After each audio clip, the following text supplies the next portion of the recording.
Bonjour à tous et bienvenue sur la chaîne L'Investisseur Structuré. Nous continuons la présentation des entreprises du CAC 40. Nous allons voir aujourd'hui l'action Safran. Tout d'abord, un petit disclaimer. Les informations partagées sur cette chaîne sont présentées à titre purement informatif et éducatif. Elles ne constituent en aucun cas un conseil en investissement, une recommandation financière ou une incitation à trader. L'investissement sur les marchés financiers, actions, cryptoactifs, comporte des risques élevés de perte totale ou partielle du capital investi. Les performances passées ne garantissent pas les résultats futurs. Vous êtes seul responsable de vos décisions et devez effectuer vos propres recherches ou consulter un conseiller agréé avant toute action. L'investisseur structuré décline toute responsabilité pour les pertes subies. Safran n'est pas une entreprise industrielle classique. C'est un leader technologique mondial qui opère sur des marchés aux barrières à l'entrée colossales. Pour un investisseur en PEA, comprendre Safran, c'est comprendre le principe du razor and blade, le rasoir et la lame. La vente, le rasoir, Safran vend des moteurs comme le LEAP, via sa filiale CFM International, à Airbus et Boeing. Ces ventes se font souvent à des marges faibles, voire à perte pour équiper les flottes mondiales. La maintenance, donc la lame, une fois le moteur installé, Safran verrouille des revenus récurrents et ultra rentables sur les 20 à 25 prochaines années. Grâce à l'entretien et aux pièces de rechange, c'est ici que la véritable richesse est créée. L'entreprise repose sur 3 piliers qui s'équilibrent parfaitement. Tout d'abord, l'aéronautique civile, portée par l'explosion du trafic aérien mondial. Chaque seconde, un avion équipé d'un moteur Safran décolle quelque part dans le monde. 2. La défense, donc un pilier de souveraineté avec le moteur M88 du Rafale. Safran profite de l'augmentation globale des budgets militaires et des succès à l'exportation de l'avion de chasse français. 3. L'espace, via Ariane Group. Safran est l'un des rares acteurs mondiaux capables de garantir un accès indépendant à l'espace. Un secteur donc en pleine mutation avec l'arrivée des constellations de satellites. Ce qui rend Safran unique, c'est sa visibilité. Le carnet de commandes se compte en années, voire en décennies. Pour un débutant, c'est la sécurité d'une entreprise indispensable à la mondialisation. Pour un initié, c'est la puissance d'un bilan qui permet d'investir massivement dans la décarbonation, donc le moteur de nouvelle génération, tout en rachetant donc ses propres actions. En regardant cette image, ne voyez pas seulement des avions et des fusées, voyez une machine à générer du cash flow qui profite de chaque kilomètre parcouru dans les airs par la classe moyenne mondiale. Sur ce slide, nous entrons dans le cockpit de la rentabilité réelle. Pourquoi regarder les retours sur capitaux ? Parce que c'est ce qui différencie une entreprise qui brasse de l'argent d'une entreprise qui crée de la valeur pour ses actionnaires. Ici, Safran affiche des scores de champion. Regardez le ROCE, donc le retour sur capital employé. À plus de 20% sur un an, Safran superforme largement son coût du capital, le WACC, qui est aux alentours de 8%. Pour chaque euro que Safran investit dans ses machines, ses usines ou ses brevets, elle en retire 20 centimes de profit. Sa moyenne 10 ans à 14,97% montre que cette performance n'est pas un accident lié à la reprise post-Covid, mais une constante structurelle. C'est le signe d'un avantage concurrentiel, un moat très solide. Le ROE, donc le retour sur fonds propres, est ici impressionnant à près de 48%. Attention toutefois à ne pas extrapoler ce chiffre. Ce pic est en grande partie dû à des éléments exceptionnels et comptables cette année. La moyenne 10 ans à 15,96% est beaucoup plus représentative de la capacité de Safran à faire fructifier l'argent des actionnaires dans la durée. C'est une base très saine pour un PEA. C'est ici qu'il faut être critique. Le ROIC, donc le retour sur capital investi incrémental, sur un an est négatif à moins 1,51%. Les tout derniers investissements massifs réalisés l'année dernière ne génèrent pas encore de profit immédiat. Dans l'aéronautique, c'est normal. Il faut des années pour qu'une nouvelle ligne de production de moteurs devienne rentable. Si l'on regarde à 5 ans, ce taux grimpe à 47,87%. Prouvant que sur un cycle complet, Safran sait transformer ses investissements en véritable machine à cash. En résumé, Safran est une entreprise extrêmement efficace. Elle ne se contente pas de croître, elle le fait avec une rentabilité bien supérieure à la moyenne du secteur industriel. C'est cette efficacité qui permet de financer les dividendes et les futurs moteurs sans mettre en péril le bilan. Vendre des moteurs, c'est bien, dégager des marges confortables, c'est mieux. Safran n'est pas qu'un assembleur industriel, c'est une entreprise à haute valeur ajoutée. Les chiffres de rentabilité que nous voyons ici sont la preuve directe de son pouvoir de fixation des prix, le fameux pricing power. La marge brute à 14,34%. Elle peut paraître faible pour de la haute technologie, cela s'explique par les coûts de production initiaux élevés et les ventes de moteurs neufs qui sont peu margés. La marge opérationnelle à 13,29%. Le génie de Safran est ici, l'écart entre la marge brute et l'opérationnel est très faible, ce qui signifie que l'entreprise gère ses coûts de structure, R&D administration, avec une discipline de fer. Regardez ce chiffre, 23,01% de marge nette. C'est exceptionnel, voire supérieur à la marge brute. Attention, ce chiffre est pollué positivement par des éléments non récurrents, notamment des ajustements comptables sur les instruments de change. Safran vend en dollars, mais produit beaucoup en euros. Ne vous basez pas sur ces 23% pour vos calculs futurs. La rentabilité normative de Safran se situe plutôt autour de 12 à 15%. La marge free cash flow est à 14,37%. C'est la donnée préférée des investisseurs en PEA. Sur 100 euros de chiffre d'affaires, Safran conserve 14,37 euros de cash flow libre. C'est un taux excellent qui prouve que les profits affichés sur le papier se transforment bien en argent réel dans les caisses. Le CAPEX sur revenu à 3,97%. Safran est une industrie capital light par sa taille. Elle réinvestit moins de 4% de son chiffre d'affaires dans ses outils de production, ce qui laisse énormément de cash pour l'actionnaire. Le WACC à 8,32%. C'est ce que coûte le financement de l'entreprise. Comme toutes les rentabilités vues précédemment, ROCE et ROE sont bien supérieures à ce 8,32%. Safran crée de la valeur chaque jour. En conclusion, la rentabilité de Safran est protégée par son modèle de maintenance. Même si la vente d'un moteur ne rapporte rien le premier jour, les révisions obligatoires garantissent ses marges sur 20 ans. C'est cette résilience qui justifie souvent une prime de valorisation sur le marché. Sur ce slide, nous analysons la dynamique de Safran. Après la tempête du Covid qui a cloué les flottes au sol, l'entreprise est en phase de remontée puissante. Mais attention, les chiffres de croissance que vous voyez ici cachent deux réalités bien distinctes. Le rattrapage immédiat et la tendance de fond. Le chiffre d'affaires à 12,53% sur un an et à 13,2% sur 5 ans, Safran affiche une croissance à deux chiffres sur le court et moyen terme. C'est le signe d'une demande de voyage aérien qui ne faiblit pas et d'un carnet de commandes qui déborde. Le chiffre d'affaires donc à 10 ans à 6,66%, c'est ici que l'on voit la vraie croissance normative de l'aéronautique sur un cycle long. C'est solide, supérieur à l'inflation et typique d'un leader de marché. L'EPS, l'explosion du bénéfice par action, c'est le chiffre qui saute aux yeux, plus 1173% sur un an. Ne tombez pas dans le piège, ce n'est pas une croissance organique infinie, c'est un effet de base. On compare une année de pleine reprise à une année où les profits étaient au tapis. L'EPS sur 5 ans donc à 83,29%. Ce chiffre confirme que Safran a non seulement retrouvé son niveau d'avant-crise, mais qu'elle l'a largement dépassé en devenant plus efficiente. Sur le futur, c'est là que l'analyse devient intéressante pour un initié. Le chiffre d'affaires à 3-5 ans à 9,09%. La croissance va ralentir pour revenir à des niveaux plus calmes. Sur l'EPS à 3 à 5 ans, donc à moins 1,37%, c'est le signal d'alerte. Pourquoi le bénéfice futur baisserait-il alors que le chiffre d'affaires monte?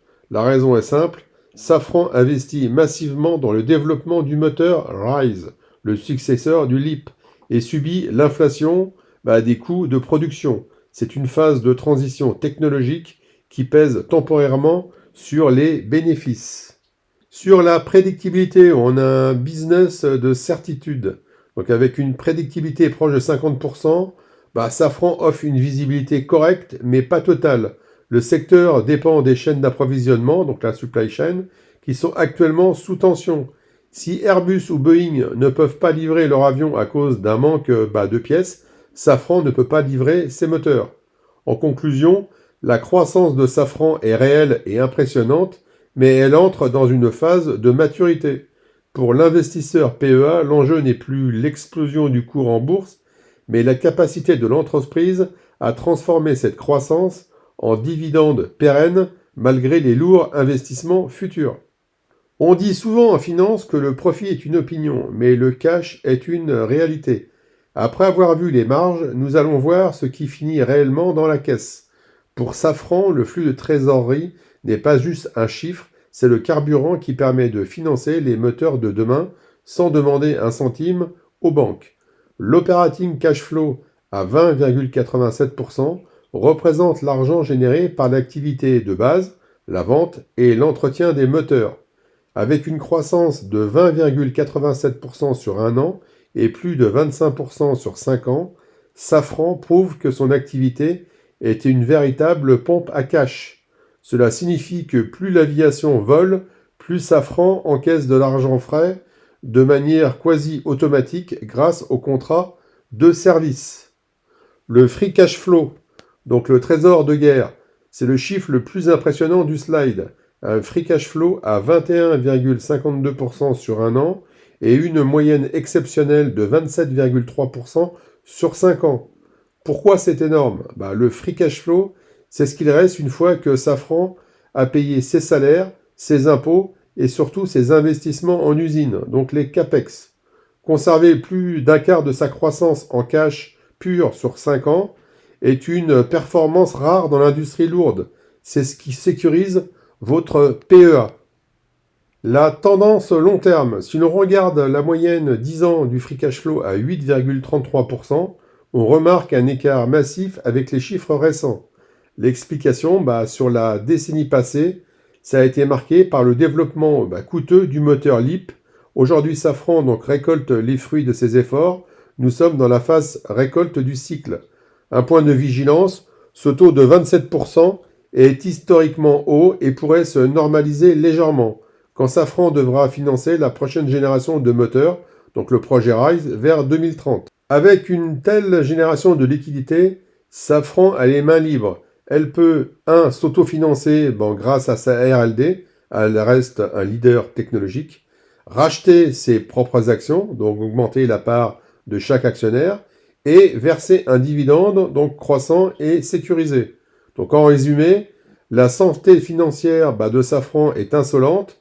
L'entreprise ne se contente pas de faire des bénéfices comptables, elle génère des flux de trésorerie massifs qui lui donnent une indépendance stratégique totale. C'est l'un des dossiers les plus solides de la cote pour la génération de cash. Après avoir analysé la génération de cash, passons à ce qui arrive directement dans la poche de l'investisseur, le dividende. Chez Safran, la politique de distribution a connu des turbulences liées à la crise sanitaire, mais elle redécolle aujourd'hui avec une force impressionnante. Le chiffre phare de ce slide est l'augmentation de 32,93% sur un an. Ce n'est pas seulement un rattrapage, c'est le signe d'une confiance absolue de la direction dans la solidité des futurs flux de trésorerie.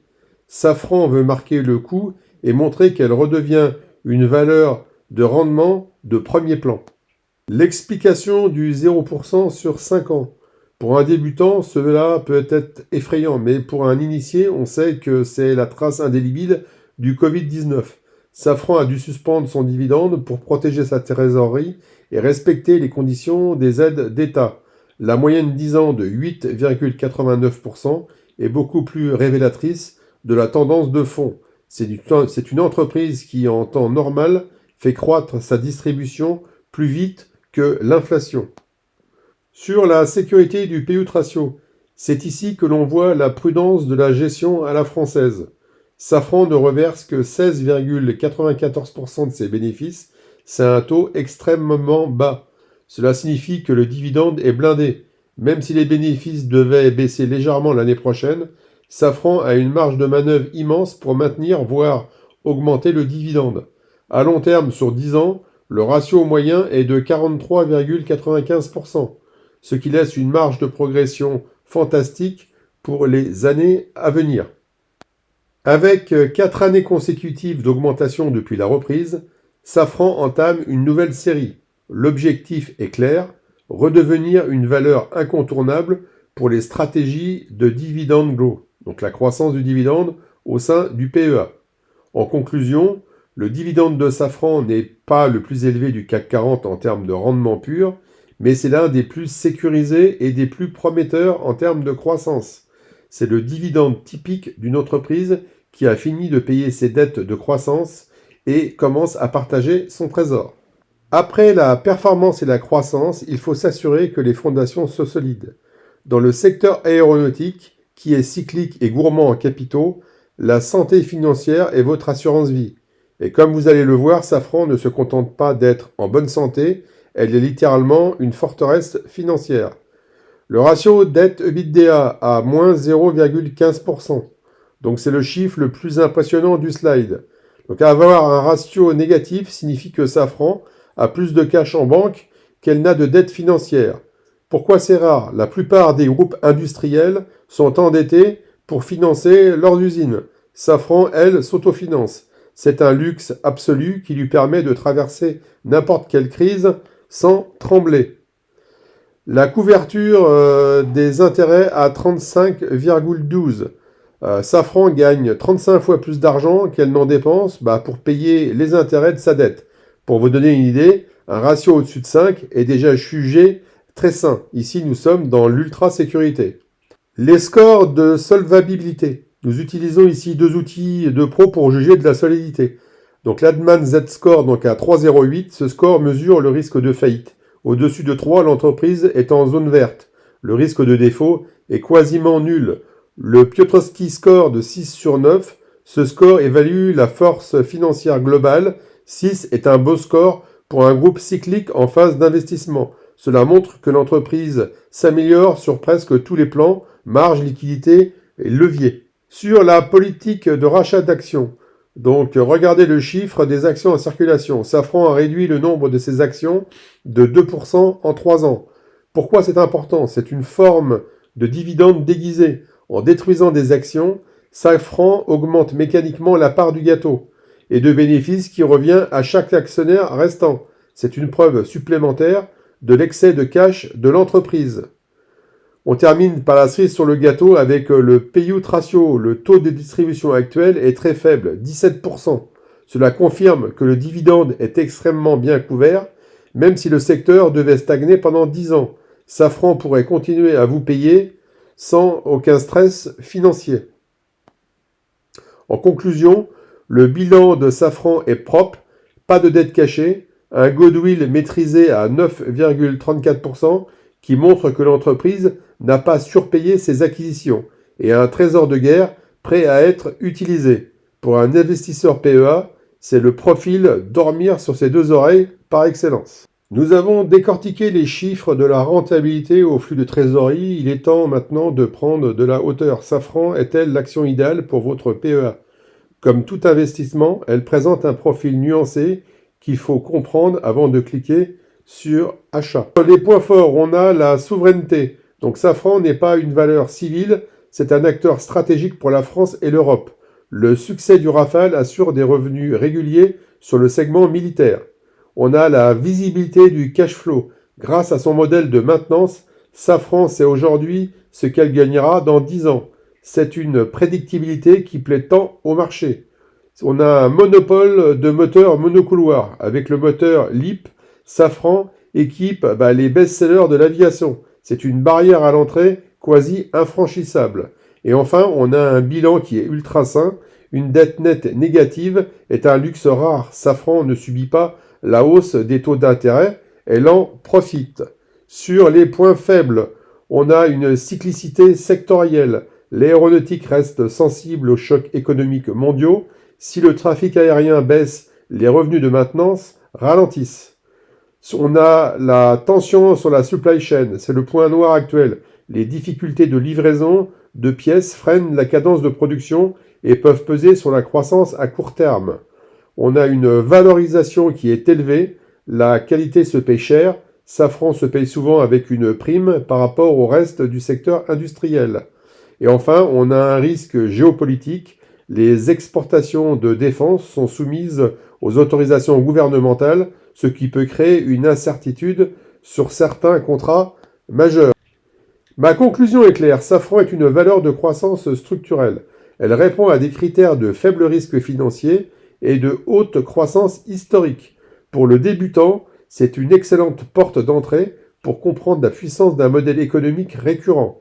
Pour l'initié, c'est un dossier de quality investing par excellence. On achète une machine à cash capable d'autofinancer sa R&D tout en rachetant donc ses propres actions. Cette vidéo est maintenant terminée. J'espère qu'elle vous a plu. N'hésitez pas à liker, n'hésitez pas à vous abonner. Laissez des commentaires si vous le souhaitez. Je vous dis à bientôt dans la prochaine vidéo. Merci.